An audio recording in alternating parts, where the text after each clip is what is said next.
Hello, dear friend, and welcome to the amazing Sleep Story Tales. I'm so glad you're here with us tonight. Before we begin our journey through the ancient forests of Middle-earth and into the heart of one of its most skilled and graceful warriors, I'd love to take just a moment to connect with you wherever you are right now. How was your day today? Was it filled with challenges that left you feeling a bit worn out? Or perhaps it was one of those ordinary days that somehow still managed to drain your energy by the time evening arrived. Whatever kind of day you've had, you're here now, and that's what matters. You've made it to this quiet moment, this space that's just for you. Where are you listening from right now? Are you tucked under your covers in a cozy bedroom, perhaps with the lights dimmed low and the world outside your window slowly settling into darkness? Or maybe you're on a couch, wrapped in your favorite blanket, finally allowing yourself to unwind after a long day. Some of you might even be listening while traveling in a hotel room far from home, seeking the comfort of a familiar voice and a soothing story to help you drift off in an unfamiliar place. Wherever you are, whatever brought you here tonight, I want you to know that this time is yours. For the next little while, you don't need to think about tomorrow's responsibilities or yesterday's worries. You don't need to be anywhere else or do anything else. You're exactly where you need to be. Take a deep breath with me, if you'd like. Breathe in slowly through your nose. Hold it for just a moment, and then let it out gently through your mouth. Feel your shoulders drop. Feel the tension beginning to melt away from your body. You're safe here, you're comfortable, and you're ready to let go of the day. Tonight, we're going to journey together into the deep forests of Mirkwood and follow the story of Legolas, the Elven prince whose keen eyes could see for miles, whose feet barely touched the ground as he walked, and whose friendship with an unlikely companion would become one of the most celebrated bonds in all of Middle-earth's history. Legolas's tale is one of grace and skill, but more importantly, it's a story about opening your heart to friendship in unexpected places, about letting go of old prejudices and discovering that those we think we know might surprise us in the most wonderful ways. It's a story that reminds us that the most meaningful connections often come from the most unlikely beginnings. You don't need to stay awake for the whole story. In fact, I hope you don't. This story is here to carry you gently into sleep, like a leaf floating downstream on a quiet river. If you drift off after 5 minutes or 50, that's perfectly wonderful. The story will be here waiting for you tomorrow night, or the next night, or whenever you need it again. So go ahead and settle in a little deeper. Adjust your pillow just the way you like it. Pull your blanket a bit closer. Close your eyes if you haven't already, or let them gently rest half closed if that feels more comfortable. Let your breathing become slow and natural, like waves lapping softly against a peaceful shore. Before we begin, I want to thank you for choosing the amazing Sleep Story Tales. It means the world to me that you've invited me into this quiet, personal moment of your day. If you enjoy today's story, I'd love for you to subscribe to our channel and join our growing community of dreamers and story lovers. We have so many more tales to share with you, each one crafted with care to help you find the rest and peace you deserve. And now, let's begin. Let's travel together to the great forest of Mirkwood, where shadows crept through the southern reaches, but where in the north a proud people of woodland elves made their home among the trees. And there, in the halls beneath the forest, we'll meet a prince named Legolas, whose name meant green leaf, and whose destiny would take him far beyond the borders of his woodland home.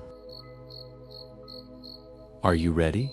Then let us begin our tale of Legolas, the elf of the woodland realm, the master archer whose arrows never missed their mark, and the friend who proved that the deepest bonds can form between the most unlikely companions. Breathe easily, relax completely, and let the story begin.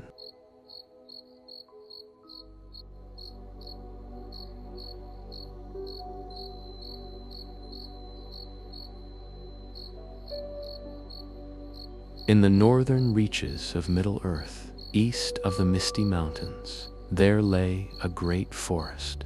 In the elder days, it had been called Greenwood the Great, a vast woodland of beauty and mystery, where tall trees grew and the songs of birds filled the air. But by the Third Age, shadow had crept into the southern parts of the forest, and it came to be called Mirkwood, for darkness dwelt there. In the northern part of Mirkwood, where the shadow was less strong, the woodland elves made their home. They were sylvan elves, different from the high elves who had dwelt in Valinor. They had never seen the light of the two trees or walked in the blessed realm.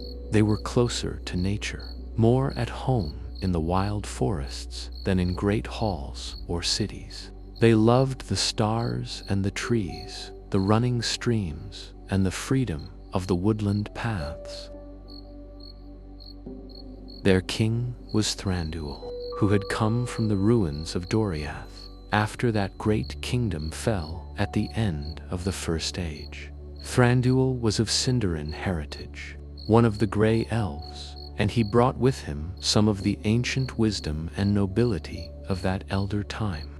He established his realm in the northeastern part of the forest, building halls beneath the hill and ruling his people with strength and caution, for the shadow was always near.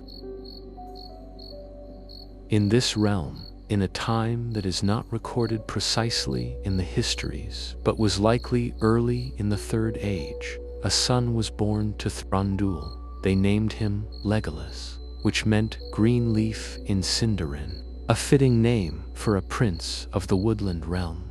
Legolas grew up in the caverns and halls beneath the forest, but more than that, he grew up among the trees, learning the ways of the wood from his earliest days. The woodland elves were skilled archers and trackers, moving through the forest with such grace and silence that they seemed to be part of the woodland itself. They could walk on snow without leaving footprints, could move through the thickest undergrowth without disturbing a leaf. They could see in the dark as well as in daylight, and their hearing was so keen they could detect the fall of a leaf from a great distance. Legolas learned all these skills and more. He was taught the use of the bow, and he became one of the finest archers in all of Mirkwood. His eyes were keen beyond even the measure of elves, able to see details at distances that would have been impossible for men or even for many of his own kindred. He could count the riders in a company when they were merely tiny specks on the horizon, and he could see the expression on a face a mile away in clear daylight. But Legolas learned more than just physical skills. He learned the language of trees and birds, the signs of weather and season, the nature of all living things in the forest. He understood the moods of the woodland, knowing when danger approached or when peace reigned. The forest was not just his home, it was part of him, woven into his very being. Legolas also learned the history of his people, the long tale of the elves from their awakening under the stars to the present age. He learned of the great kingdoms that had fallen, of the wars against Morgoth and later against Sauron. He learned of the Noldor, who had gone to Valinor and returned, of the Silmarils and the great deeds of old. Though he himself had never left Mirkwood, he carried within him the memory of his people's long history. The Woodland realm was not a place of grand architecture or great learning like Rivendell or Lothlorien. It was simpler, wilder, more closely tied to nature. The elves lived in caves and among the trees, and their halls, though beautiful, were carved from the living stone and would rather than built with masonry. They held great feasts and sang songs, danced under the stars, and kept watch against the growing shadow in the southern forest. For Mirkwood was becoming increasingly dangerous.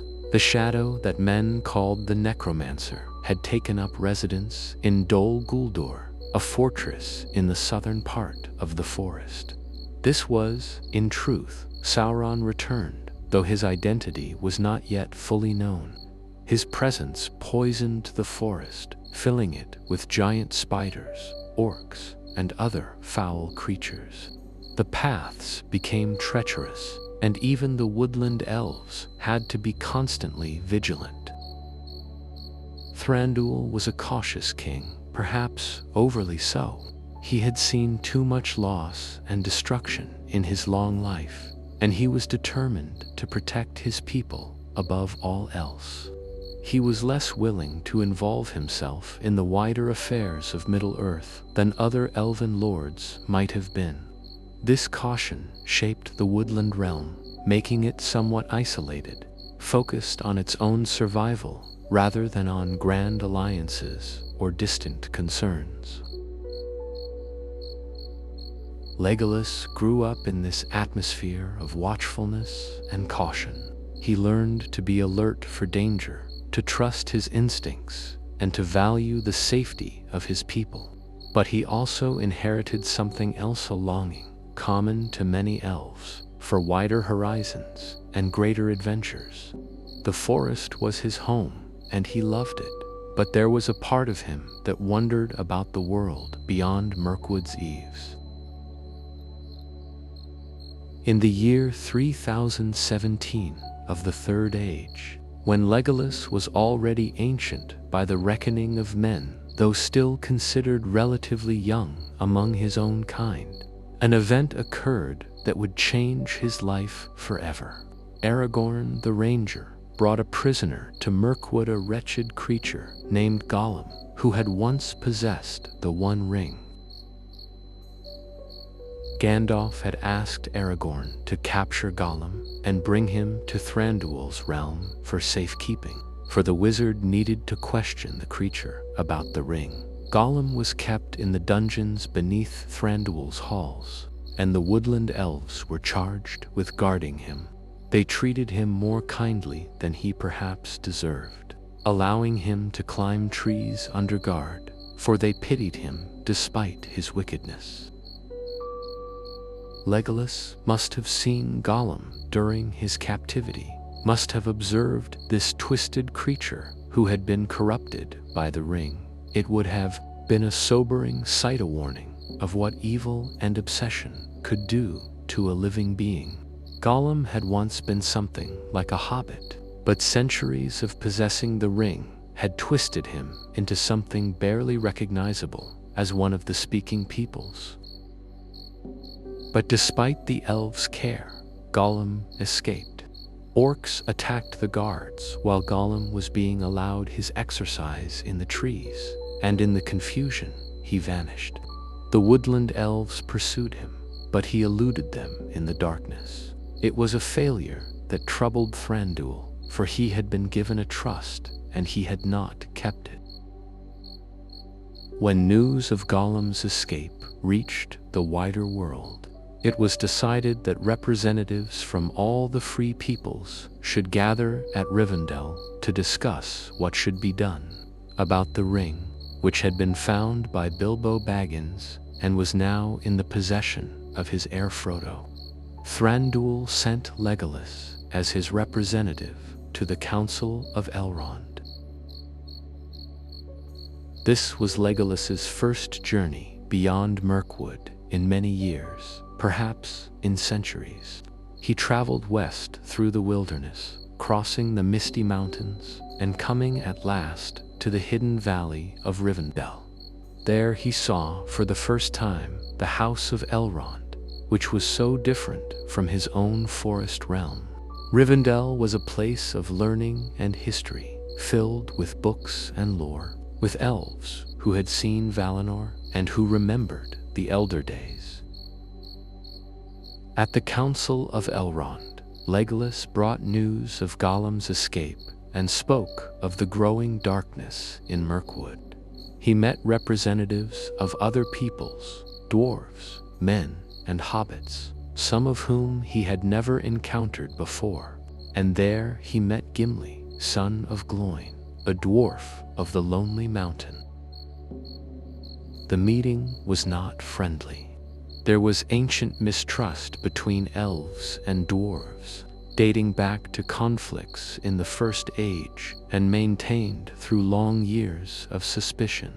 When Gimli spoke harshly of elves, Legolas responded in kind, defending his people and his king.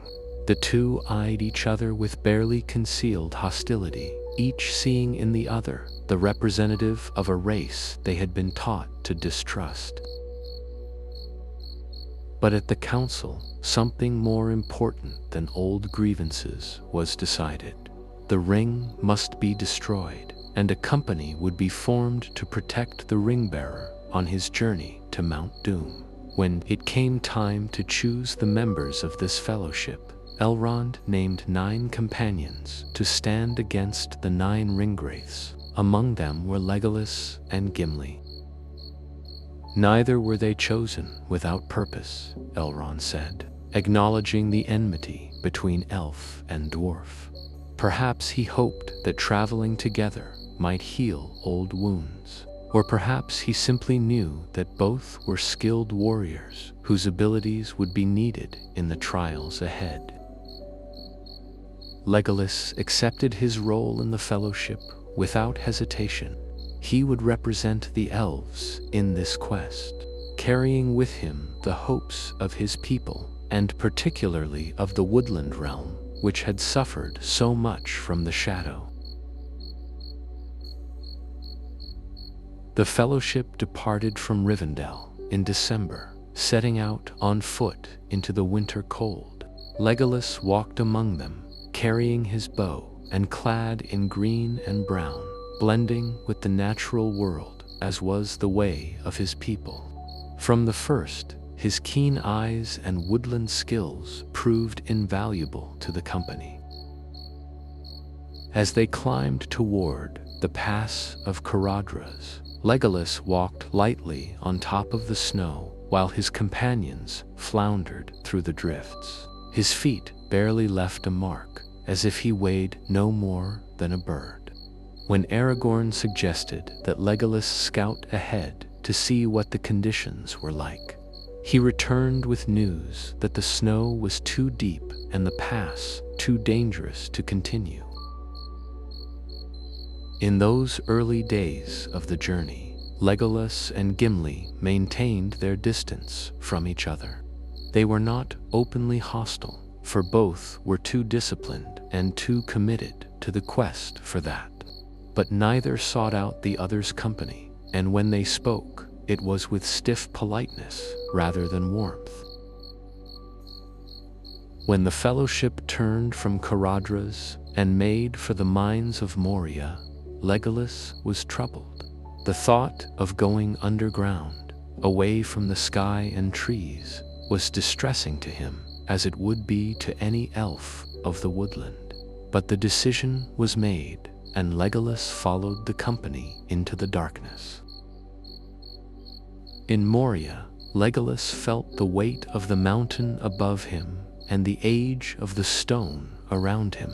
Yet even in that dark place, his keen senses served the fellowship well. When they were attacked by orcs in the chamber of Mazarbul, Legolas's arrows flew swift and true, and many orcs fell before his bow. He fought with the grace and skill of his people, moving like a dancer, even in the chaos of battle. Then came the Balrog, and Gandalf fell. Legolas wept openly for the wizard, for elves feel grief as deeply as joy, perhaps more deeply, for their hearts are old and have known much loss. Gandalf had been a friend to the Woodland realm, and his loss was a blow to all who fought against the shadow. But the fellowship could not stop to mourn. They fled from Moria and came to Lothlorien, the Golden Wood. Here Legolas felt immediately at home, for though Lothlorien was different from Mirkwood, it was still a forest realm, and the elves who dwelt there were kin to his own people. He walked among the Mollern trees with joy, singing songs in the elvish tongue, and feeling for the first time since leaving Mirkwood that he was truly among his own kind. But when Celeborn and Galadriel learned that a dwarf was among their company, there was concern. The Lady Galadriel spoke to Gimli, looking into his heart, and to everyone's surprise, she found him worthy of trust and respect. This began to change Legolas's perception of the dwarf, for if the Lady of Light could see good in Gimli, perhaps there was more to him than Legolas had assumed.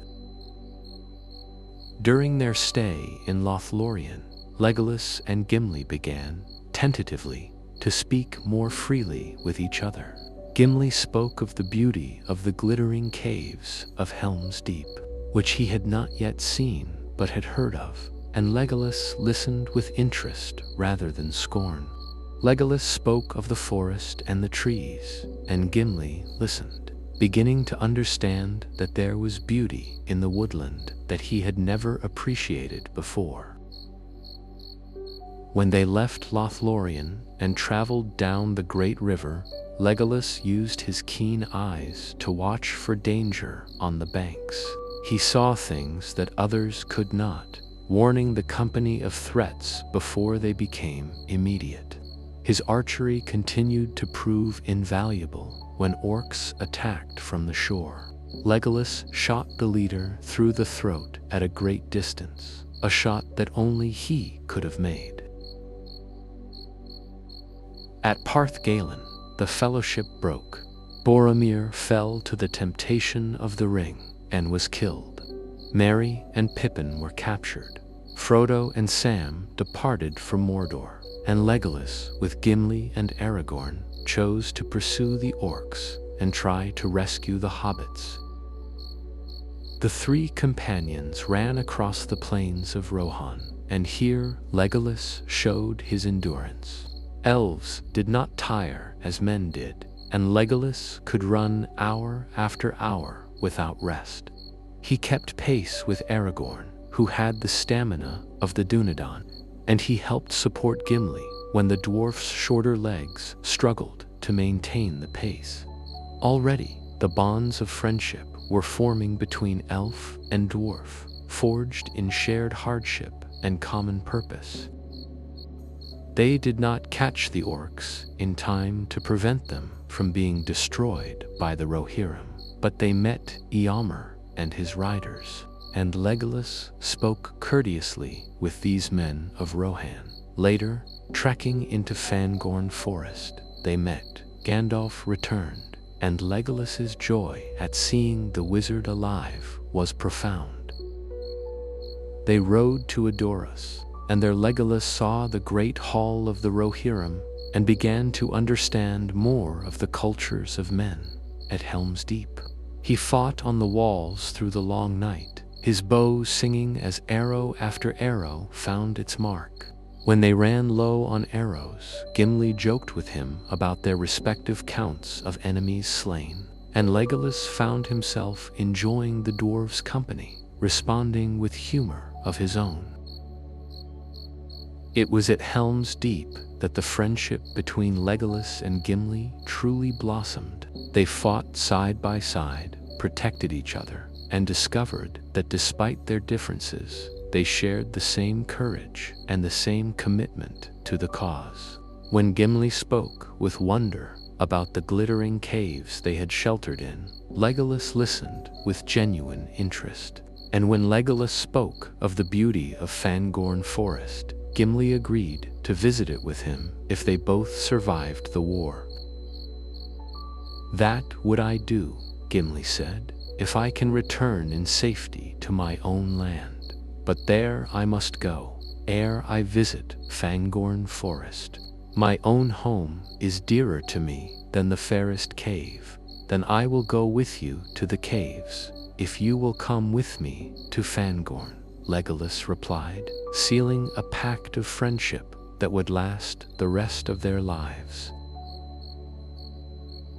After Helm's Deep, Legolas walked the paths of the dead with Aragorn, Gimli, and the Grey Company. He was less troubled by the darkness and the presence of the dead than the mortal men who accompanied them. For elves understood the nature of spirits and were not easily frightened by such things. He supported Aragorn through that dark journey and fought beside him in the battles that followed. At the Battle of the Pelennor Fields, Legolas wielded his bow with deadly effect, and when the battle was won, he wandered through Minas Tirith with Gimli, marveling at the city, but also noting its lack of living things. "This is a city of stone and dead stone," he observed. "I miss the sound of trees." When Aragorn led the host of the West to the Black Gate, Legolas marched with him, ready to face whatever end might come. He fought in that last desperate battle, standing firm even when hope seemed lost. And when the ring was destroyed and Sauron fell, Legolas sang for joy, his voice rising clear and bright in celebration of the victory. After the War of the Ring, Legolas remained in Gondor for a time, helping to rebuild and celebrating Aragorn's coronation and marriage to Arwen. He and Gimli traveled together through the lands, visiting places they had spoken of during their journey. They went to the glittering caves, and Legolas walked through them with wonder, seeing for the first time the beauty that could exist in stone and crystal, understanding what Gimli loved about such places. And Gimli came with him to Fangorn Forest, and though the dwarf was initially nervous in that ancient wood, Legolas showed him its beauty, the way light filtered through leaves, the sound of wind in branches, the sense of ancient life and growing things. Their friendship had become famous, a symbol of the new age where old enmities could be healed. An elf and a dwarf, traveling together as brothers, showed that the victory over Sauron had brought more than military triumph.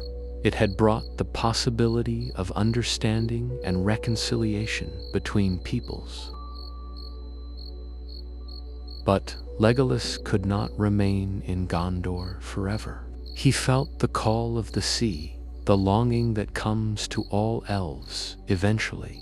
He had heard the crying of gulls at Pelargir when they captured the corsairs' ships, and the sound had awakened in him the sea, longing that would not be denied. It is said that when elves hear the sound of the sea, their desire to sail west to Valinor becomes overwhelming. Yet, Legolas did not immediately depart for the havens. He had work to do in Middle-earth still. He returned to the forest of Ithilien, the fair land east of the great river, which had been damaged by war and the long shadow of Mordor.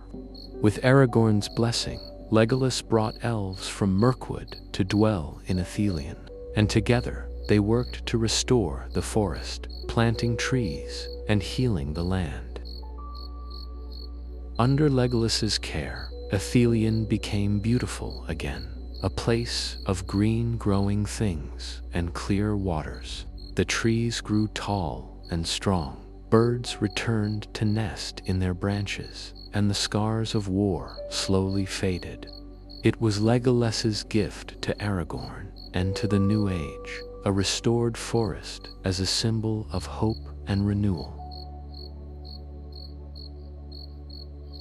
The years passed, and Legolas remained in Middle-earth, working in Ithilien and occasionally visiting Mirkwood, which was no longer dark and was being renamed the Forest of Green Leaves.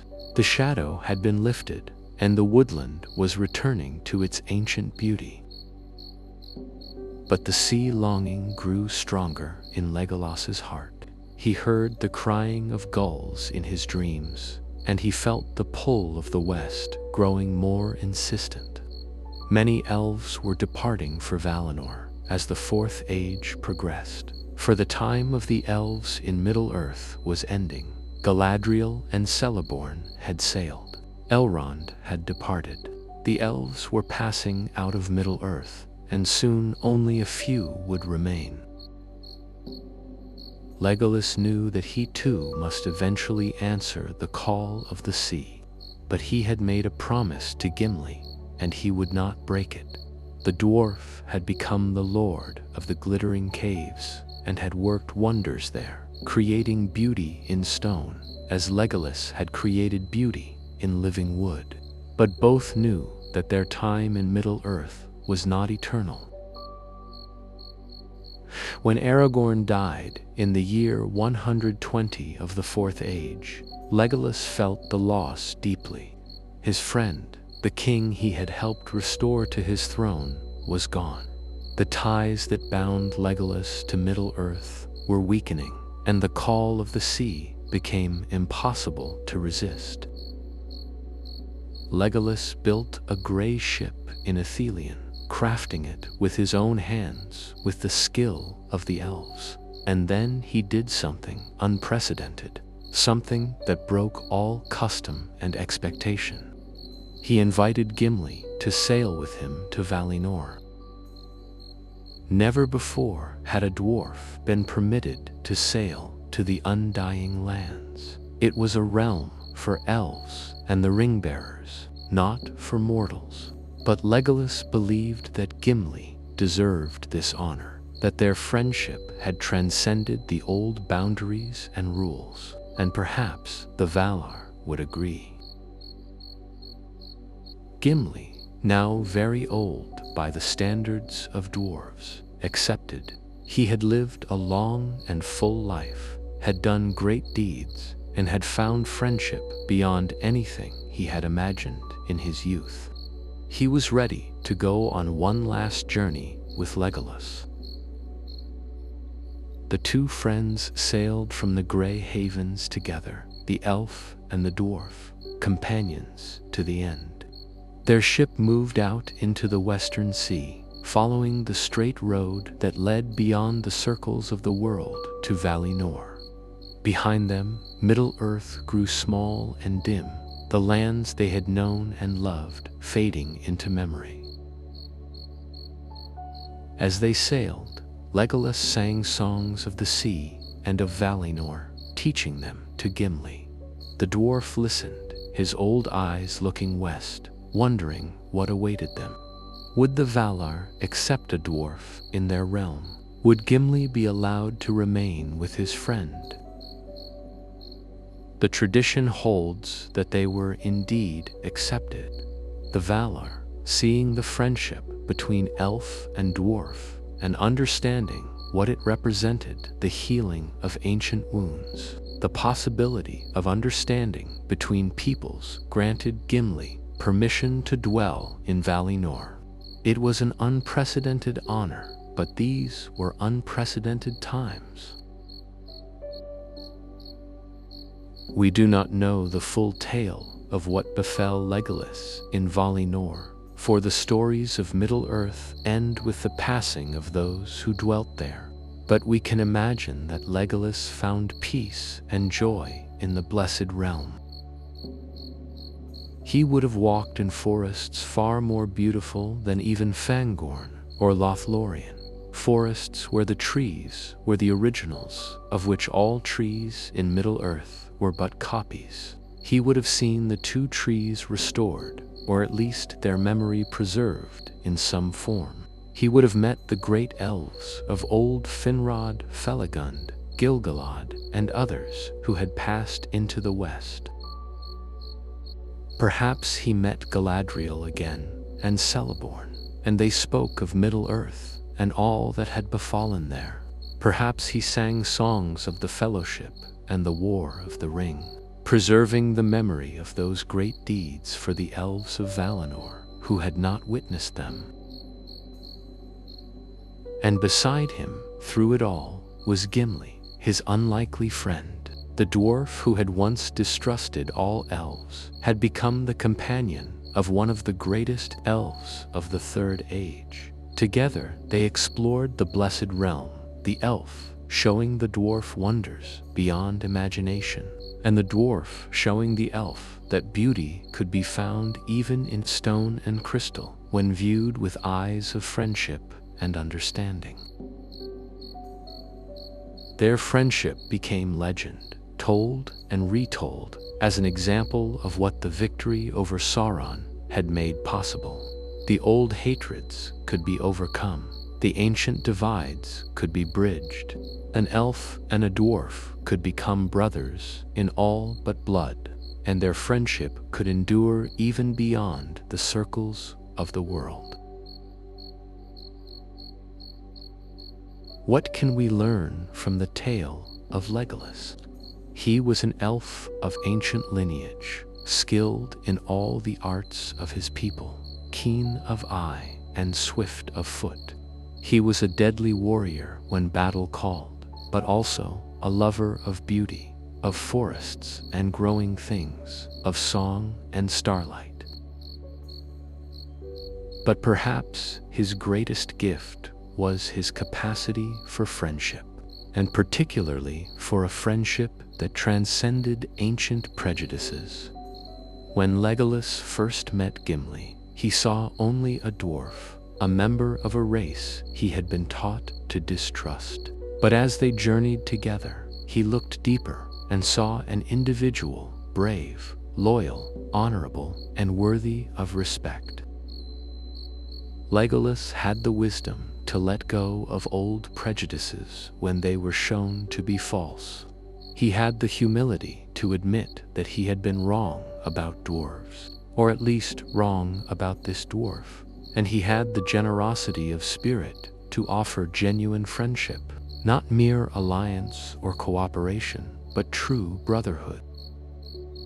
In return, he received a gift beyond price of friendship that enriched his life and changed him in fundamental ways. Through Gimli, Legolas learned to see beauty in stone as well as in trees, to appreciate the crafts of dwarves as well as the songs of elves. His world became larger, his understanding deeper, his heart more capacious. And in the end, his friendship with Gimli literally changed the rules of the world. A dwarf sailed to Valinor because an elf loved him enough to bring him there and to argue for his acceptance. The boundaries that had seemed eternal and fixed were revealed to be permeable when love and friendship were strong enough. Legolas's story teaches us that we should look beyond our first impressions and inherited prejudices, that those we think we understand might surprise us if we give them a chance, that friendship can grow in the most unlikely places, between the most unlikely people, if we approach each other with openness and goodwill. Close your eyes now and imagine Legolas in Valinor, walking through forests of eternal beauty with his friend Gimli at his side.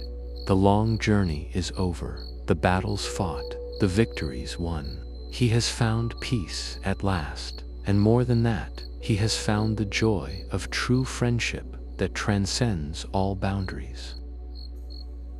You too have journeyed through this day, faced your challenges, done what you could. Now it is time to rest, to let go of the day's concerns, to find peace in sleep. Let the friendship of Legolas and Gimli remind you that we are not meant to face life alone, that companionship and understanding can lighten even the heaviest burdens. Breathe deeply and relax. Feel the tension flowing out of your body like water running downhill. Let your mind drift like a leaf on a gentle stream. You are safe, you are comfortable, and you can rest now in peace. May your sleep be deep and refreshing, filled with dreams of green forests and crystal caves, of friendship and adventure, of peace won after long struggle. May you rest as peacefully as Legolas rests, your journey complete, your heart at ease. Sleep well, dear friend. The forest is quiet, the stars are bright, and all is well in the world tonight. The end.